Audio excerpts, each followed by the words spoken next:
शम्भो विमल चरित्रा नमो नमो नमो जगद्रक्षका नमो नमो जयकर शुभकर सर्वपरात्पर जगदुद्धारा नमो नमो मूषिकवाहन नमो नमो मुनिजनवन्दित नमो नमो माया राक्षसमदापहरण मन्मधारि सुत नमो नमो जय विघ्नेश्वर नमो नमो।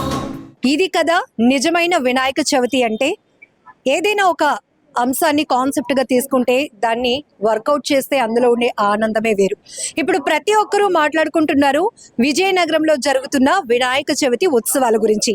ఎందుకు అంటే దేశవ్యాప్తంగా వినాయకుడి విగ్రహాలు వెలుస్తున్నాయి, దేశవ్యాప్తంగా ప్రతి కమిటీ కూడా ఉత్సవాలు చేస్తోంది.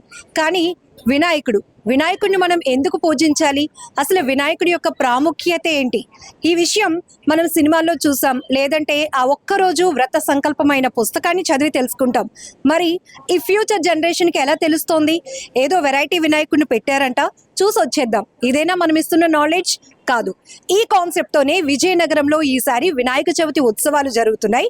ఇప్పుడు మనం చూస్తున్నాం కదా, అసలు వినాయకుని చరిత్రలో అంటే వినాయకుడి జీవితంలో జరిగినటువంటి ముఖ్యమైన ఘట్టాలు అవి అందరికీ నేటి భవిష్యత్తుకు కూడా తెలుసుకుంటేనే వాళ్ళు కూడా వినాయకుడి పైన ఒక గౌరవం ఏర్పడుతుంది. ఏ రకంగా మనం పూజించాలి, ఎలా గౌరవించాలి అనేది నేటి ఫ్యూచర్కి తెలుస్తోంది అనే ఒక ముఖ్యమైన ఉద్దేశంతో ఇలా ఇక్కడ ఉత్సవాలు జరుగుతున్నాయి. చాలా ఇంట్రెస్టింగ్ అనిపిస్తోంది.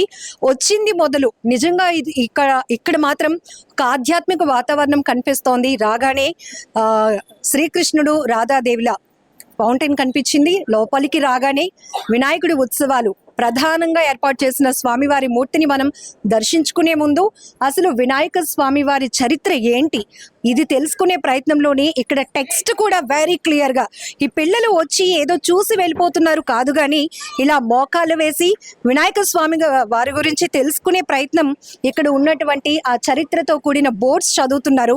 చాలా బాగా అనిపిస్తోంది.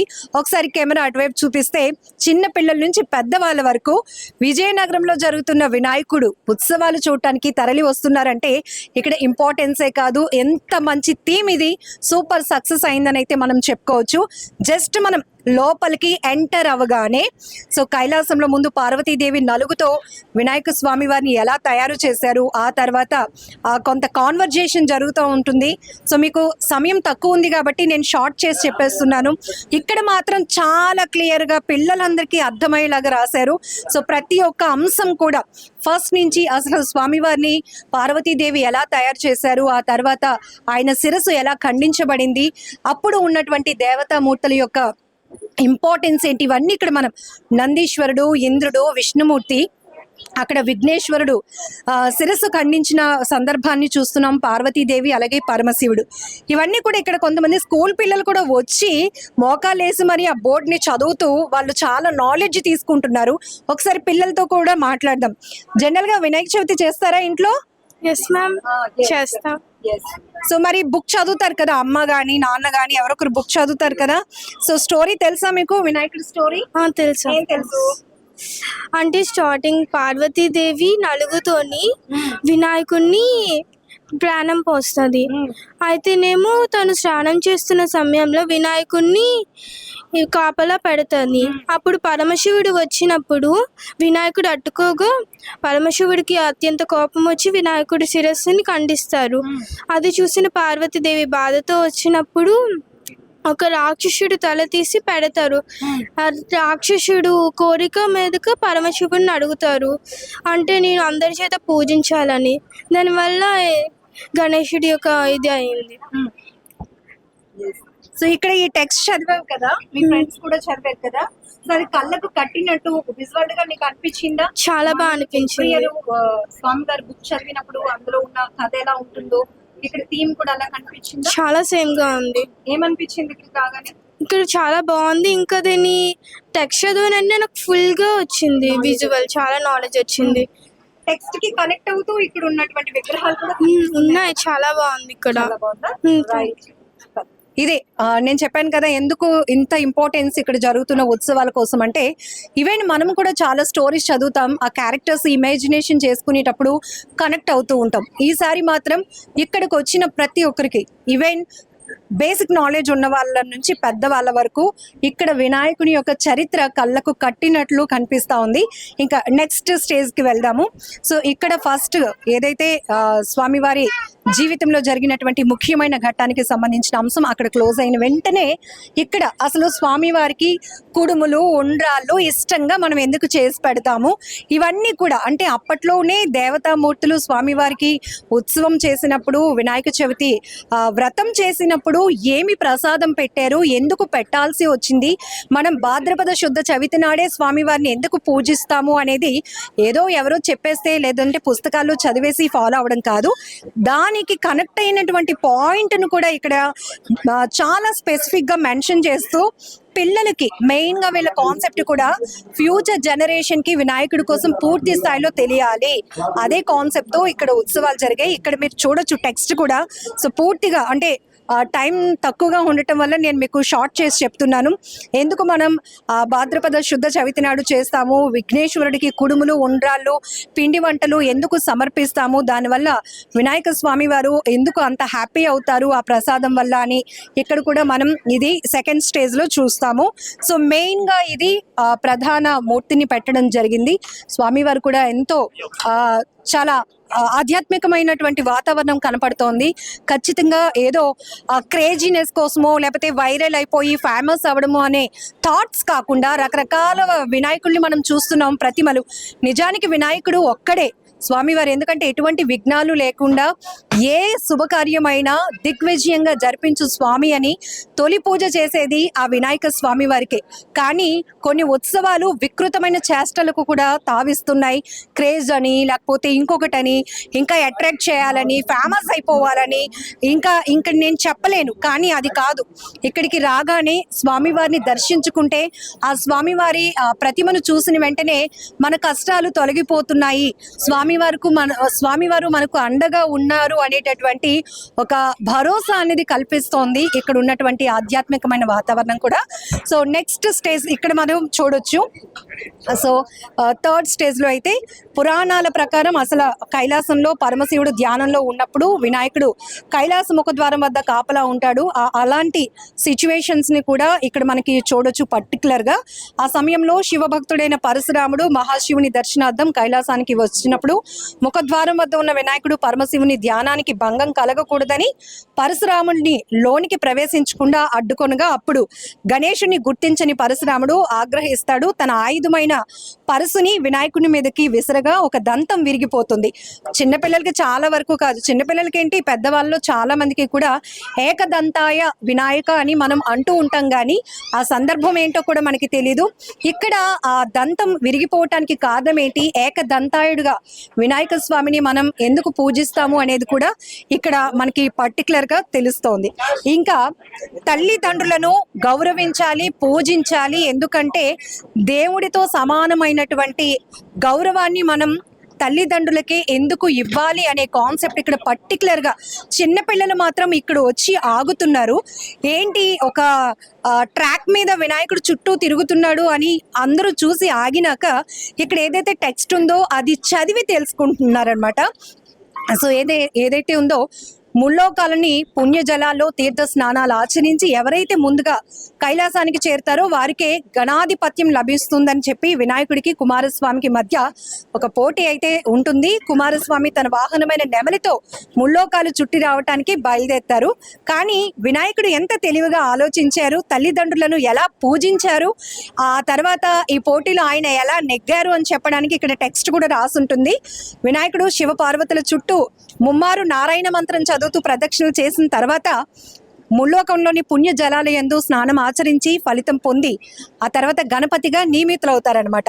సో శివ పార్వతులు తల్లిదండ్రుల చుట్టూ ఆయన తిరగటం అనేది ముల్లోక ప్రదక్షిణ చేసినంత పుణ్యఫలం సంపాదిస్తారు. కాబట్టి ఇక్కడ వినాయకుడి నుంచి మనం ఇంకొక మంచి విషయం, మన తల్లిదండ్రులను మనం ఎలా గౌరవించాలి, ఎలా పూజించాలి, వాళ్ళ బ్లెస్సింగ్స్ మన లైఫ్కి ఎంత ఇంపార్టెంట్ అనే విషయం కూడా ఇక్కడ చాలా పర్టికులర్గా తెలుసుకోవచ్చు. అది కూడా మన వినాయకుడిని ఇన్స్పిరేషన్గా తీసుకొని.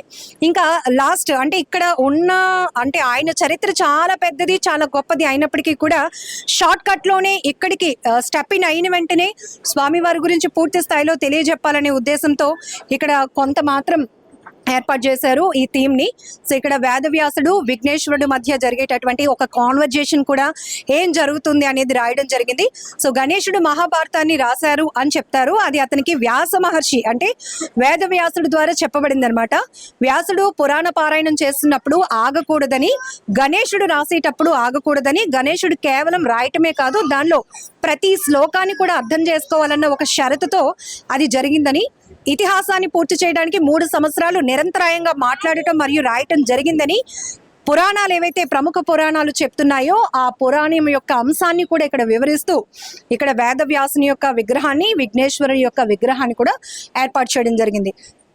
చిన్నపిల్లలు చూడండి చక్కగా వచ్చి ఇక్కడ అంటే దండం పెట్టుకుంటున్నారు. ఎందుకు పెట్టుకుంటున్నారు అంటే అదేదో జేజీ బొమ్మ అంటే దేవుడు బొమ్మ, మేము దండం పెట్టుకుంటే మాకు మంచి జరుగుతుందని.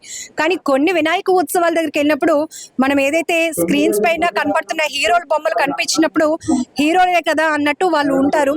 కనీసం అది దేవుడి బొమ్మ, మనం 2 చేతులు జోడించి దండం పెట్టాలి అనే విషయాన్ని కూడా కొంతమందికి తెలియట్లేదు. కానీ ఇక్కడికి వచ్చిన చిన్నపిల్లలు, పెద్దలు అందరూ కూడా వాళ్ళ పిల్లలకి ఒక నాలెడ్జ్ ఇవ్వడానికి అయితే ట్రై చేస్తున్నారు. ఆర్గనైజర్స్తో మాట్లాడదాం, అసలు ఇంత మంచి గొప్ప ఆలోచన చేసినందుకు అసలు ఎందుకు వాళ్ళకి ఆలోచన వచ్చింది, ఈ సెట్ అంతటికీ కూడా ఎంత ఖర్చు చేశారు, ఇక్కడ ఉత్సవాలు ఎన్ని రోజు జరుగుతాయి, ఇవన్నీ కూడా కమిటీ వాళ్ళని అడిగి తెలుసుకుందాం. కొత్త అగ్రహారం ఉత్సవ కమిటీ విజయనగరంలో నిర్వహిస్తున్న వినాయకుని ఉత్సవాలు దేశవ్యాప్తంగానే ప్రతి ఒక్కరిని అట్రాక్ట్ చేస్తున్నాయి, ఆకర్షిస్తున్నాయి అని చెప్పొచ్చు. పెద్ద చర్చ కూడా నడుస్తోంది, అబ్బా వీళ్ళకి ఇంత మంచి ఆలోచన వచ్చింది, ప్రతి ఒక్కరి కోసం ఆలోచించి వీళ్ళు ఉత్సవాలు చేస్తున్నారని. సో ఇంత మంచి ఆలోచన చేసిన ఉత్సవ కమిటీ వాళ్ళతో మాట్లాడదాం. దీనికోసం ఎంత ఖర్చు అయింది, ఎన్ని రోజులు ఇక్కడ ఉత్సవాలు జరగబోతున్నాయి, భక్తులు కూడా చాలా మంది వస్తున్నారు. ఈ రెస్పాన్స్ చూస్తే మీకు చాలా హ్యాపీ అనిపిస్తున్నట్టుంది. ఏంటంటే అసలు ఈ కాన్సెప్ట్ ఎందుకు తీసుకున్నారు? యాక్చువల్గా ఏంటంటే చిన్నపిల్లలకు కూడా అసలు వినాయక చవితి, వినాయకుడి గురించి తెలియాలి పూర్తిగా. ఏదో వినాయక చవితి అంటే ఏదో విగ్రహం పెట్టడం కాదు, పూర్తి స్టోరీ పిల్లలకు కూడా అందరికీ తెలియాలి, ఇప్పుడున్న జనరేషన్కి తెలియాలని మెయిన్ ఉద్దేశంతో వినాయకుడి చరిత్రలో కొన్ని మెయిన్ ఘట్టాలు అనుకున్నాం అనమాట పెడదాం అని చెప్పేసి. సో దాని ప్రకారం ప్లాన్ చేసుకున్నాం. సో చాలా బడ్జెట్ అయితే అయ్యింది. అవుట్ ఆఫ్ బడ్జెట్ వెళ్ళినా కూడా మేము అవన్నీ ఆలోచించకుండా ముందు అందరికీ తెలియాలి, ఆ దేవుడే చూసుకుంటాడు మిగతా విషయాలు అని చెప్పి మేము ధైర్యం చేసి దిగాం అనమాట. ఇది ఆల్మోస్ట్ ఒక 2 జనరేషన్స్ నుంచి మేము వినాయకుని పెడుతూనే వస్తున్నాము. మా సీనియర్స్ పెట్టారు, ఆ తర్వాత వాళ్ళని కంటిన్యూ అవుతూ మేము ఒక 15 ఇయర్స్, ఇది 15th ఇయర్ మాకు. సో సక్సెస్ఫుల్గా ఈసారి కూడా చాలా వేరే ప్లేసెస్ నుంచి చాలామంది విజిట్ చేసి సక్సెస్ చేస్తున్నారు, ఇది కూడా విజయవంతం చేస్తున్నారు. చాలా హ్యాపీగా ఉంది మాకు. రెస్పాన్స్ అయితే ఇన్స్టాగ్రామ్, సోషల్ మీడియాలో చాలా వైరల్ అయింది. చాలా అంటే చాలా హ్యాపీగా ఉందండి మాకు. మీరు ఈ కాన్సెప్ట్ అనుకున్నప్పుడు ఫస్ట్ ఏ ఆర్టిస్ట్ ని మీరు అప్రోచ్ అయ్యారు, ఎన్ని డేస్ పట్టింది, ఎన్ని విగ్రహాలు మొత్తం ఇక్కడ ఉన్నాయి? కాన్సెప్ట్ కవర్ ఆల్మోస్ట్ ఒక 45 days నుంచి వర్క్ చేశారు దీని మీద. సతీష్ అనే ఒక సెట్ అతనే మొత్తం అంతా ఇంటీరియర్ ఆయనే చూసుకున్నారు. అండ్ బయట లైటింగ్స్ కానీ బయట అవుట్ డెకరేషన్ అంతా కూడా శ్రీను అనే లైటింగ్స్ అతను చూసుకున్నారు. మొత్తం ఒక 45 days వర్క్ చేశారు దీని మీద టోటల్గా. సో మేము ప్లాన్ చేసుకున్న ఆల్మోస్ట్ ఒక 2 months ముందే మేము అనుకున్నాం ఇలా పెడదామని. 2.5 months ముందు ఇమీడియట్గా మా బ్యాచ్ అంతా కలిసి కొత్త ఉత్సవ కమిటీ ఎవరైతే ఉన్నారో సీనియర్స్తో కూడా మాట్లాడడం జరిగింది. అందరం కలిసి అనుకొని ఇంకా ప్లాన్ ఎగ్జిబిట్ చేసాం. జనరల్ గా ఉత్సవాలు నిర్వహించేది కమిటీ వాళ్ళు అయినా కూడా వచ్చే భక్తుల నుంచి వచ్చే రెస్పాన్స్ చాలా ఇంపార్టెంట్. దాన్ని మీరు ఫోకస్ చేశారు. ఎందుకంటే ఏదో వస్తున్నారు వినాయకుడి విగ్రహాన్ని చూసి వెళ్ళిపోతున్నారు అని కాకుండా చూడాలి, వచ్చి ఆగాలి, చాలా విషయాలు తెలుసుకోవాలి. ఇది చాలా మంచి కాన్సెప్ట్ యాక్చువల్లీ. సో మొత్తం ఎంత మీరు వర్కౌట్ చేయడానికి